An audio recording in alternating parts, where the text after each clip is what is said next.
Aujourd'hui, je vais te révéler un secret que presque personne n'ose affronter. Derrière chaque élu, derrière chaque âme qui vibre à des fréquences que le monde ne comprend pas, il existe une vérité cachée. Une vérité qui ne figure dans aucun livre sacré. Une vérité que même les maîtres spirituels préfèrent ignorer. Les élus ont des habitudes sexuelles étranges, incompréhensibles, puissantes et profondément spirituelles. Ce que je vais te dire n'a rien à voir avec les fantasmes ou les théories. C'est une vérité brute, une réalité vécue dans le silence, derrière des portes fermées, dans des nuits où le corps devient un canal, un portail entre la matière et l'invisible. Tu as été conditionné à croire que la spiritualité signifie pureté, contrôle, élévation au-dessus des désirs. Mais la vérité est plus profonde. La sexualité des élus n'est pas un obstacle, elle est une clé qui ouvre des dimensions que peu de gens oseraient regarder en face. Ces 5 habitudes dont je vais te parler ne sont pas des caprices, ce sont des réponses aux blessures que l'âme transporte depuis des vies entières, des mécanismes de survie, des rituels inconscients, des pactes énergétiques. Et aujourd'hui, nous allons les exposer sans filtre. Mais attention, ce que tu vas entendre va te troubler. Peut-être vas-tu te reconnaître, peut-être vas-tu te sentir mis à nu. Et c'est précisément là que commence la transformation. Car personne ne devient élu en fuyant son ombre. Avant d'entrer dans ces vérités cachées, je te demande 3 choses. Si tu ressens déjà cette énergie résonner en toi, alors like cette vidéo maintenant. Si tu n'es pas encore abonné, c'est le moment. Ce que nous allons révéler ici, personne d'autre n'en parle. Et surtout, écris le chiffre 99 en commentaire. Pourquoi 99? Parce que c'est le symbole des âmes anciennes. Celles qui sont venues pour briser les cycles. Celles qui transforment la douleur en lumière. Toi. Ce qui vient maintenant va secouer ton esprit. Prépare-toi. Il est 3 heures du matin. Tu ouvres les yeux en sursaut. Ton cœur bat si fort que tu entends ses pulsations résonner dans tes tempes. Ta peau est parcourue de frissons, comme si une vague électrique traversait chaque cellule de ton corps. Pourtant, la pièce est vide. Personne ne t'a touché. Il n'y a pas de main, pas de souffle, pas de regard. Juste le silence épais de la nuit. Mais au fond de toi, tu sais que tu n'es pas seul. Ce que tu ressens, ce n'est pas un rêve, ce n'est pas une hallucination, c'est une connexion énergétique, un échange intime avec une présence qui échappe aux lois de la matière. Beaucoup d'élus vivent ces rencontres secrètes, des relations sexuelles énergétiques avec des entités spirituelles, des guides invisibles, des âmes venues d'autres plans d'existence, voire même des êtres d'autres dimensions. Ce phénomène dérange. Il bouscule toutes les conceptions classiques de la sexualité. Ce n'est pas du fantasme, ce n'est pas un délire, c'est une expérience viscérale, tangible, qui laisse des marques invisibles. Ce sont des baisers que personne ne voit, des caresses qui traversent la peau pour atteindre l'âme. Et lorsque l'extase surgit, ce n'est pas seulement un orgasme physique, c'est une déflagration énergétique, un réveil brutal de mémoires anciennes. Certains élus racontent qu'après ces nuits, ils se sentent vidés, comme si leur énergie avait été aspirée. D'autres, au contraire, se lèvent en état de grâce, comme purifiés d'un poids ancien. Mais tous partagent la même certitude. Ce qu'ils ont vécu n'était pas imaginaire. C'était un rituel, un pacte silencieux, une union d'âme au-delà de la chair. Dans les traditions occultes, on chuchote à propos de ces amants invisibles. Les anciens parlaient de incubes et succubes, de liens d'âme karmiques, d'esprits enseignants, venus initier les plus sensibles à des mystères interdits. Mais dans le monde moderne, on préfère se taire, parce que cette vérité est inconfortable. Elle remet en question les frontières entre le sacré et le profane. Mais pourquoi cela arrive-t-il aux élus? Pourquoi ces âmes, et pas les autres, sont-elles choisies pour vivre ces fusions secrètes? La réponse est simple. Les élus vibrent sur des fréquences plus fines, plus ouvertes, Leurs champs énergétiques sont comme des antennes captant des signaux que le reste du monde ignore. Et cette réceptivité attire des présences bienveillantes, mais parfois aussi des entités opportunistes qui cherchent à se nourrir de cette intensité. Ce n'est pas un jeu, ce n'est pas sans conséquence. Chaque rencontre laisse une empreinte, positive ou destructrice, car le sexe énergétique est un portail, et chaque portail, une fois ouvert, peut inviter la lumière ou l'ombre. Il est donc vital pour les élus d'apprendre à discerner, de reconnaître les vibrations pures de celles qui dévient, de poser des limites, même face à l'invisible. Parce que dans ce type de connexion, il n'y a pas de place pour la naïveté. Ce que personne ne t'a dit, c'est que ces unions ne sont pas toujours le fruit du hasard. Certaines âmes signent, avant même leur incarnation, des pactes de retrouvailles énergétiques. Des alliances anciennes qui se réactivent à travers ces expériences. Ce sont des rendez-vous d'âme à âme, hors du temps. Mais il y a une vérité encore plus dérangeante, une vérité que presque personne n'ose affronter. Parfois, ces expériences sont des tests, des épreuves spirituelles envoyées pour forger l'âme de l'élu, pour le confronter à ses propres désirs, à ses propres ombres. La question n'est pas seulement « avec qui suis-je connecté ?», mais surtout « pourquoi ai-je été choisi pour cette connexion ?» Ce premier secret dérange, choque, intrigue, mais il est essentiel, parce qu'il révèle que la sexualité des élus commence là où la logique s'arrête, et ce n'est que le début. Maintenant, je veux que tu réfléchisses à ceci. As-tu déjà ressenti une présence invisible t'enlacer dans ton sommeil? As-tu déjà eu l'impression qu'une énergie te traversait sans pouvoir l'expliquer? Si oui, ce n'est pas un hasard. Ce n'est jamais un hasard. Ce que je vais te dévoiler dans le prochain bloc va encore plus loin. Ce n'est pas une connexion invisible, c'est un verrouillage. Une prison silencieuse qui enferme les élus dans une abstinence imposée par l'âme elle-même. Et crois-moi, personne n'est prêt pour ce qui vient. Il y a une vérité que personne n'ose avouer, même parmi les élus. C'est un poids silencieux, un fardeau invisible, celui de l'abstinence involontaire. Ce n'est pas un choix, ce n'est pas une décision consciente de renoncer à l'intimité. C'est un verrouillage, un blocage mystérieux qui surgit sans prévenir. Un mur invisible qui se dresse entre le désir du cœur et la réponse du corps. Les élus veulent aimer, ils rêvent de fusionner, de se perdre dans une étreinte qui transcende la chair. Mais au moment où cette connexion semble à portée de main, quelque chose à l'intérieur se referme. Le corps dit non. L'âme impose le silence. Ce n'est pas du rejet, ce n'est pas de la peur.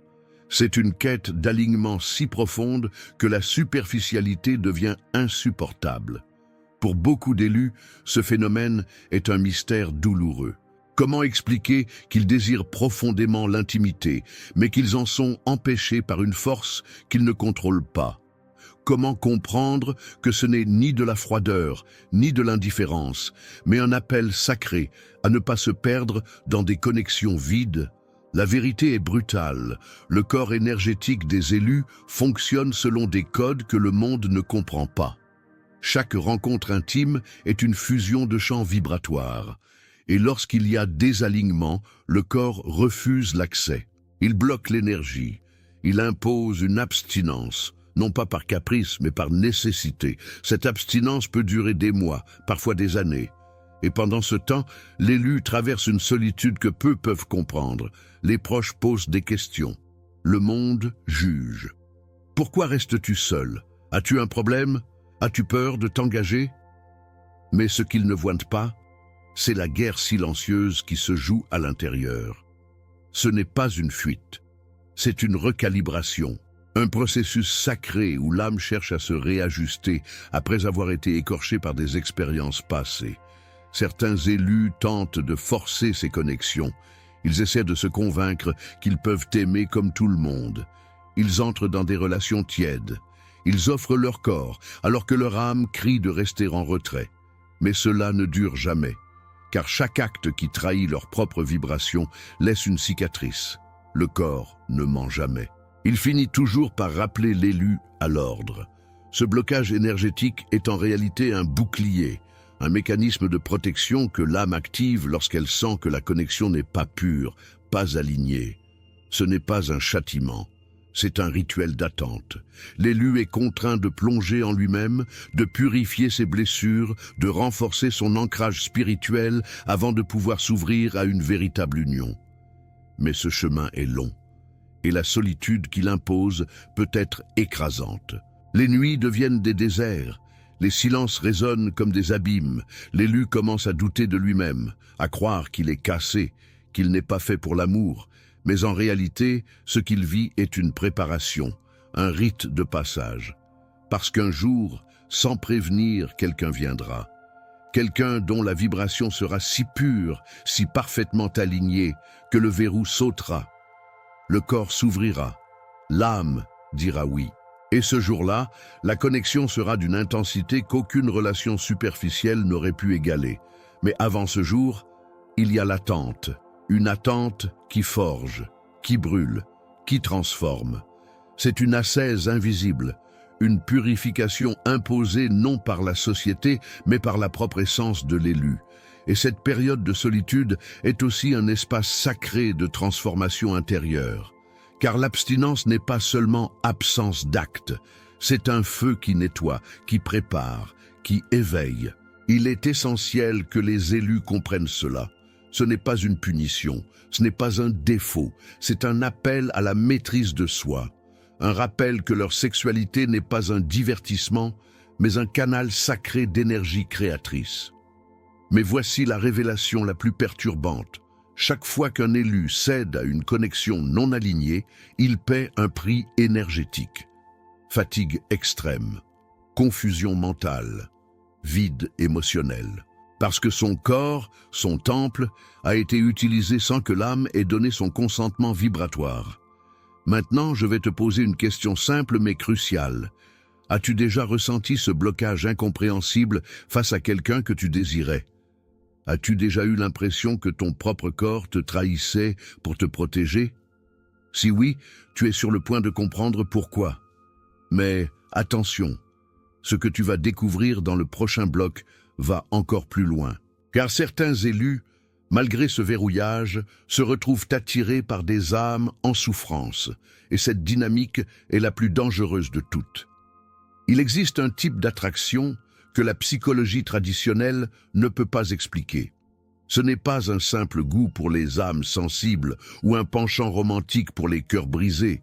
Non, c'est une connexion magnétique, sauvage, incontrôlable, qui pousse les élus vers ceux qui saignent en silence. Peu importe leur apparence extérieure, peu importe le masque qu'ils portent, l'élu sent la fissure, il la détecte instantanément, comme un radar de l'invisible. Mais attention, ce n'est pas de la compassion, ce n'est pas de la pitié, c'est beaucoup plus profond. C'est une mission d'âme dissimulée sous les habits d'un désir intense. L'élu ne se contente pas d'observer la douleur de l'autre. Il veut y plonger, la comprendre, la guérir, la transmuter à travers l'amour, le toucher, le don total de soi. Cela commence souvent par un regard, un échange silencieux où l'élu capte une faille dans l'autre, un vide, une fracture, une vieille blessure que personne n'a su réparer. Et à ce moment-là, quelque chose s'active en lui, un code ancestral, un appel intérieur. Je dois être là pour cette personne. Je dois l'aimer là où personne n'a osé aimer.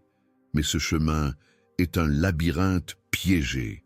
Car en se jetant à corps perdu dans la blessure de l'autre, l'élu s'expose à un danger insidieux, celui de se perdre lui-même. Ces relations sont intenses, passionnelles. Elles brûlent, elles consument, car chaque étreinte devient une tentative de guérison. Chaque baiser est une chirurgie énergétique, chaque nuit d'amour est un rituel de rédemption. Mais bien souvent, ce n'est pas de l'amour que l'élu reçoit en retour. C'est du vide, c'est de la dépendance. L'autre prend sans fin, parce qu'il ne sait pas donner, parce qu'il est en survie. Et l'élu, aveuglé par son besoin de soigner, continue de donner. Il donne son énergie, son temps, son âme, jusqu'à l'épuisement, jusqu'à ce qu'il se réveille vidé, brisé, en se demandant « Pourquoi cela m'arrive-t-il toujours? Pourquoi suis-je toujours attiré par ceux qui ne savent pas m'aimer ?» La réponse est crue, mais elle est nécessaire. Ce n'est pas l'élu qui choisit la blessure, c'est la blessure qui appelle l'élu. Comme un phare dans la nuit, les âmes en souffrance émettent des signaux que seuls les élus captent, parce qu'ils sont venus sur terre avec une mission de guérison. Mais cette mission devient toxique lorsqu'elle se confond avec leur quête d'amour personnel. Ce piège est ancien, il vient de vies passées où l'élu était guérisseur, guide, sauveur. Et aujourd'hui encore, il porte cette mémoire de devoir sauver. Mais dans le domaine des relations, ce programme peut devenir une prison, car chaque sauvetage émotionnel laisse l'élu plus vide qu'avant. Pire encore, il y a une forme de plaisir pervers qui se glisse dans cette dynamique, un plaisir inconscient de sentir que l'autre a besoin de lui. Une forme de contrôle affectif caché derrière la façade du don inconditionnel. Mais ce jeu est dangereux parce qu'il crée des relations déséquilibrées où l'élu finit par devenir dépendant de la douleur de l'autre pour justifier son propre rôle. Et le plus cruel dans cette histoire, c'est que bien souvent, lorsque l'autre guérit, il s'en va. Car la mission est terminée. La connexion karmique se dissout. Mais l'élu, lui, reste là, avec le cœur en miettes, se demandant pourquoi ceux qu'il a tant aimés finissent toujours par partir. Mais il y a une vérité cachée dans cette souffrance. Ce que l'élu cherche à guérir chez l'autre est souvent un reflet de ce qu'il n'ose pas affronter en lui-même. Il veut réparer chez l'autre la faille qu'il refuse de voir dans son propre cœur. C'est pour cela que ce type d'attirance est si puissant, si magnétique, parce qu'il est en réalité un miroir, une confrontation directe avec ses propres blessures non résolues. Alors, comment sortir de ce cycle? Comment aimer sans se sacrifier? La clé est dans la conscience, dans la capacité de l'élu à se poser la question « Suis-je en train d'aimer cette personne ou suis-je en train d'essayer de me sauver à travers elle ?» C'est une question brutale, mais elle sauve des années de souffrance. Et voici la révélation la plus troublante.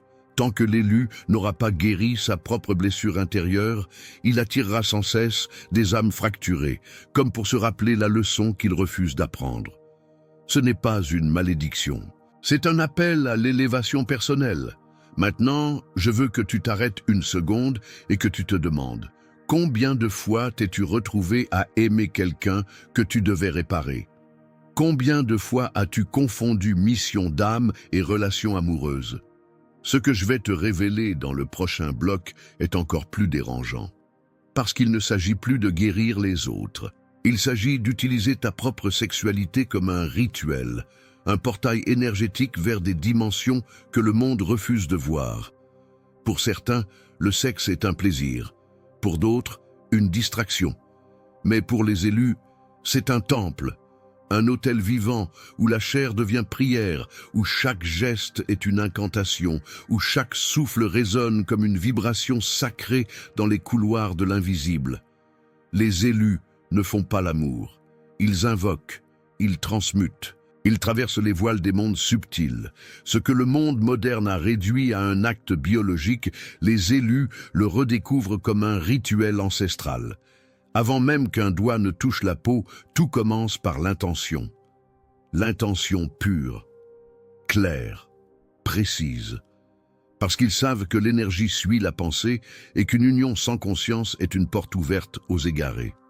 Certains allument des bougies pour purifier l'espace. D'autres dessinent des symboles invisibles sur le corps de leur partenaire. Il y a ceux qui murmurent des mantras entre chaque baiser, amplifiant la fréquence de chaque échange. Et ceux qui visualisent des spirales d'énergie tournoyer autour de leurs chakras, activant des centres endormis depuis des siècles. Mais attention, ce n'est pas du folklore, ce n'est pas un jeu ésotérique pour impressionner, c'est une science ancienne, une alchimie de l'âme à travers la chair. À travers ces pratiques, les élus réactivent des mémoires anciennes, des mémoires de vies passées, de pactes oubliés, de blessures non guéries. Chaque étreinte devient un voyage multidimensionnel. Chaque orgasme, une explosion de conscience. Lorsqu'ils atteignent l'extase, ce n'est pas une simple décharge de plaisir, c'est une expansion. Un portail qui s'ouvre, reliant l'individu à la totalité du cosmos. Dans cet instant, l'élu n'est plus un corps limité. Il devient canal, il devient feu, il devient souffle de création. Mais ce pouvoir immense est aussi une responsabilité, car jouer avec le feu sacré sans conscience peut brûler. Le sexe rituel est une lame à double tranchant. Il peut guérir ou fragmenter. Il peut ouvrir des portes de lumière ou des abîmes de confusion. C'est pourquoi tous les anciens enseignaient la prudence. Dans les temples anciens, seuls les initiés étaient formés à manier cette puissance, parce qu'ils savaient que le plaisir sans direction devient chaos. Il est vital que l'élu comprenne ceci. Chaque acte sexuel laisse une empreinte énergétique, positive ou toxique, selon l'intention, selon la clarté d'âme. Si l'acte est profané, s'il est fait sans alignement, il devient une dette énergétique, un poids, une distorsion. Mais lorsqu'il est sacralisé, il devient un outil de transmutation. Il permet de libérer des traumas ancrés dans les cellules.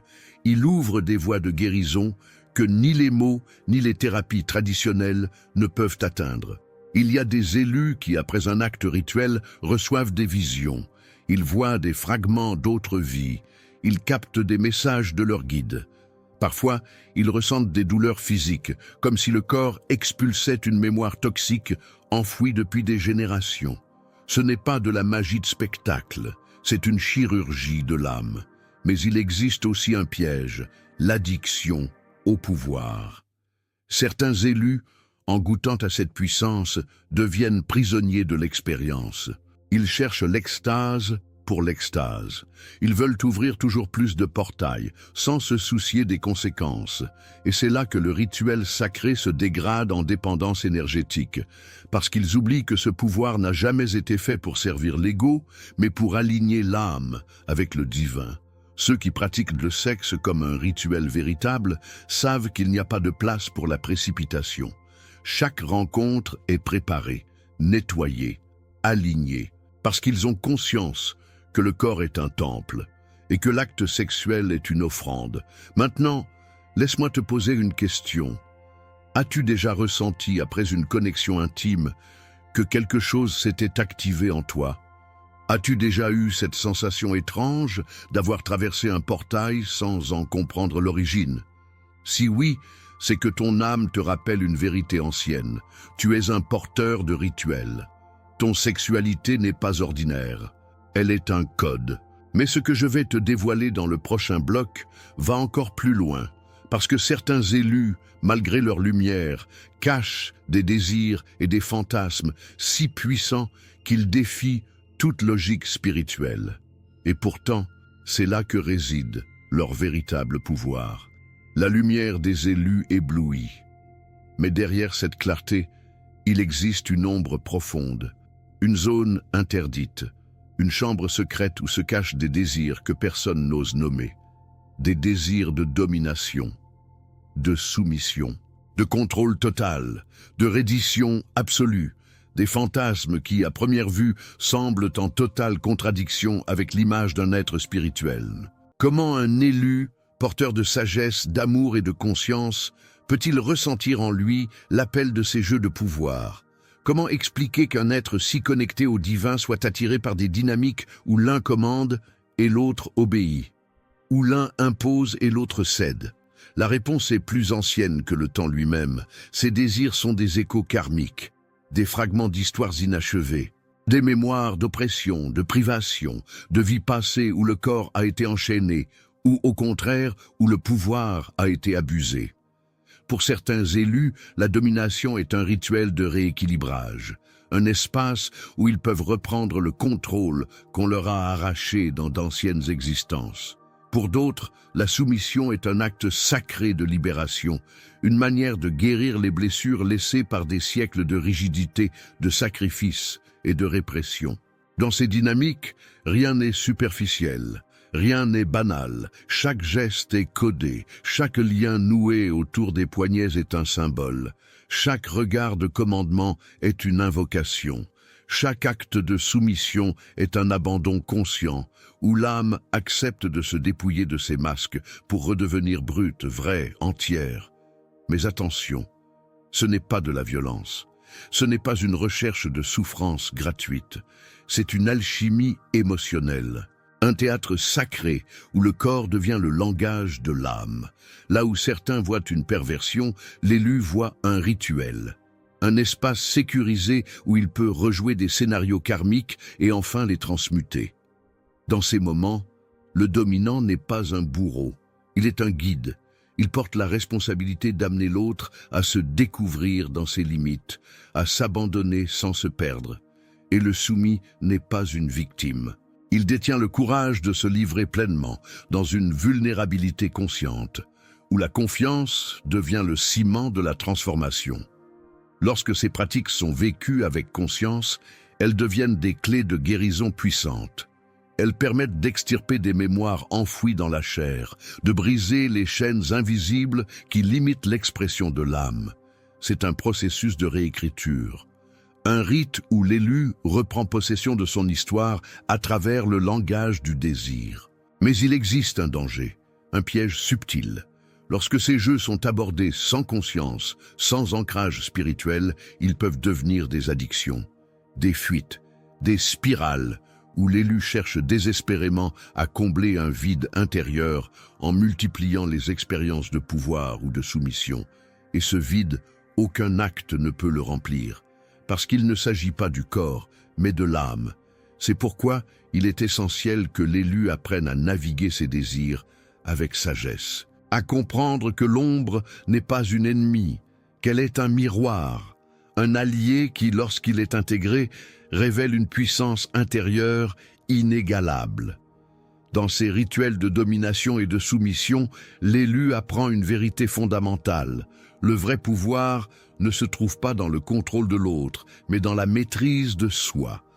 Et la véritable reddition n'est pas un effacement, mais une offrande consciente de son essence la plus pure. Alors, la prochaine fois que tu ressentiras cet appel intérieur vers ces jeux de pouvoir, ne le fuis pas, ne le condamne pas, interroge-le, plonge dans son origine. Et demande-toi, suis-je en train de libérer une mémoire ancienne ? Suis-je en train de réécrire mon histoire par le prisme de mon corps? Parce que ce n'est qu'en acceptant cette ombre, en lui donnant un espace sacré d'expression, que l'élu peut véritablement se libérer de ces chaînes invisibles. Et maintenant, prépare-toi, car ce que nous allons dévoiler dans la conclusion va bouleverser tout ce que tu croyais savoir sur toi-même. Nous allons relier les fils. Révéler pourquoi ces 5 habitudes étranges sont en réalité les clés d'un pouvoir que le monde ne veut pas que tu découvres. Tu viens d'entendre des vérités que le monde préfère enterrer, des vérités que même les temples de la spiritualité n'osent pas regarder en face. Mais toi, tu es resté jusqu'ici. Pourquoi? Parce que ton âme sait. Elle sait que ton ombre n'est pas une ennemie. Elle est ton initiation, elle est ton feu sacré.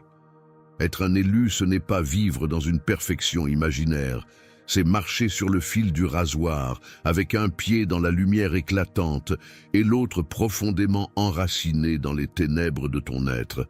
Et c'est là, dans cette tension, que ton vrai pouvoir naît. Ta sexualité n'est pas une anomalie, elle n'est pas un poids à porter, elle est le miroir exact de ta puissance intérieure. Ce que le monde appelle habitudes étranges, ce que la société essaie de faire taire, ce que tu as peut-être essayé de refouler par peur d'être rejeté, ce sont les clés de ta propre libération. Le monde spirituel a menti. Il t'a appris à t'élever en reniant ton désir, en condamnant tes pulsions, en te forçant à couper en deux ce qui fait de toi un être complet.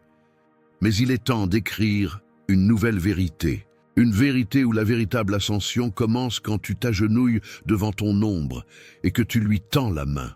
Parce que c'est seulement en embrassant chaque fragment de toi-même, y compris ceux qui dérangent, que tu deviendras cet être inarrêtable, cet élu qui ne fuit plus, qui n'a plus honte, qui transforme le poison en remède, qui regarde le monde dans les yeux et dit « Je suis entier, et c'est pour cela que je suis puissant ».